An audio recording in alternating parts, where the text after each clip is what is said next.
Wealth isn't what you own. It's what you control. Yet, society sells a different version. It convinces people that a luxury car, a big house, and designer clothes equal success. And so, millions chase this illusion, funding lifestyles they can't afford, believing they're building wealth when, in reality, they're trapping themselves. It's like a golden cage, shiny, impressive, but inescapable. The more you try to look rich, the deeper you sink into financial chains. The house isn't just a home. It's a lifetime of mortgage payments. The car isn't just a ride. It's a 6-year contract locking you into stress. A conversation worth having.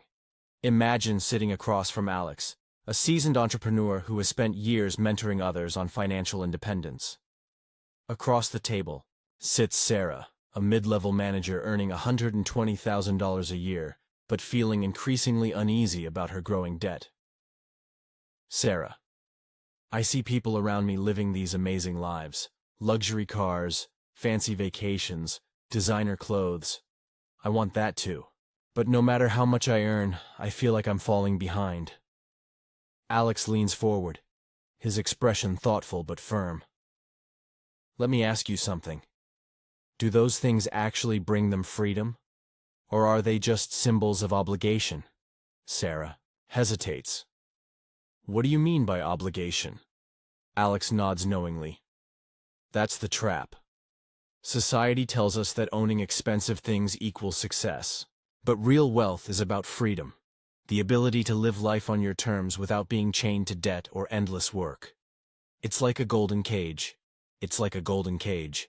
Shiny, impressive, but inescapable. The more you try to look rich, the deeper you sink into financial chains. The corporate executive's prison. Take James, for example. A corporate executive earning $300,000 a year, he finally achieved his lifelong dream of buying a sprawling mansion with marble floors, chandeliers, and an infinity pool overlooking the city skyline. At first, it felt like he'd made it. Friends admired him, colleagues envied him, and family praised his success. But soon, the price of maintaining that lifestyle started to show. Property taxes were astronomical. Utility bills skyrocketed, and upkeep costs drained his savings faster than he anticipated. To keep up, James began working longer hours, traveling more for business, and barely spending time in the home he sacrificed so much to afford. During a candid conversation with Alex over coffee, James admitted, "James, I thought owning this house would make me happy. Instead, it feels like I'm trapped. My health is declining. My marriage is strained, and I haven't even had time to enjoy the damn pool." Alex replied gently, "That's the golden cage. You bought the symbol of success, but it came with invisible bars. Real wealth gives you freedom, not obligations. Real wealth isn't about possessions. Real wealth isn't about possessions. It's about freedom. The freedom to choose how you live, what you do, and who you spend time with." The quiet millionaire.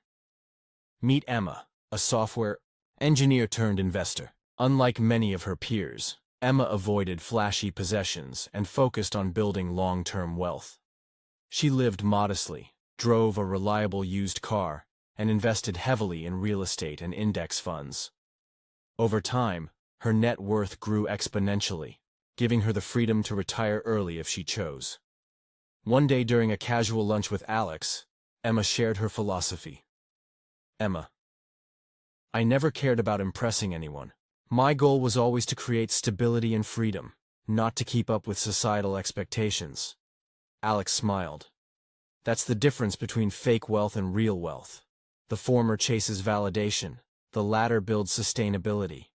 True wealth gives you control over your life. True wealth gives you control over your life. Fake wealth, it controls you. The story of Lisa, priorities, flipped. Consider Lisa, a marketing executive earning $150,000 a year. On paper, she appeared successful. Her car was luxurious, her wardrobe enviable, and her social media feed filled with glamorous vacation photos. But behind the scenes, Lisa was drowning in debt. Her mortgage consumed half her monthly paycheck, her student loans lingered ominously, and her credit card balances crept higher each month. Desperate, she reached out to Alex for advice. "Lisa, I thought if I looked successful, I'd feel successful. But now I realize I've been living a lie." Alex nodded sympathetically. Looking rich doesn't make you rich. True wealth is about priorities. Are you investing in assets that grow or liabilities that drain? The choice defines your future. Because at the end of the day, real wealth is about freedom. Because at the end of the day, real wealth is about freedom. The ability to live life on your terms without being chained to debt or endless work. Final reflection. As Alex concluded his conversation with Sarah, he left her with a final thought.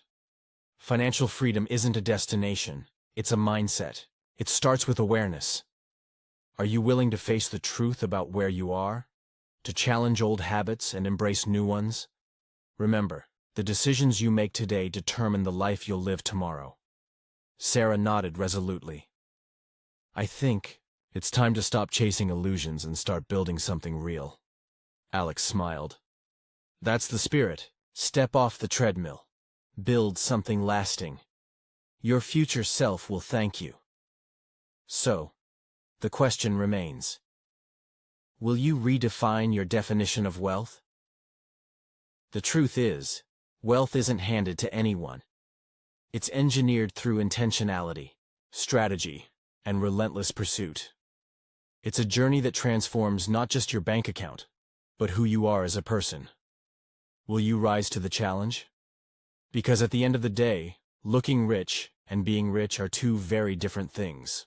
Real wealth is about sustainability, not flashiness. The ability to maintain and grow what you have, rather than letting it slip away.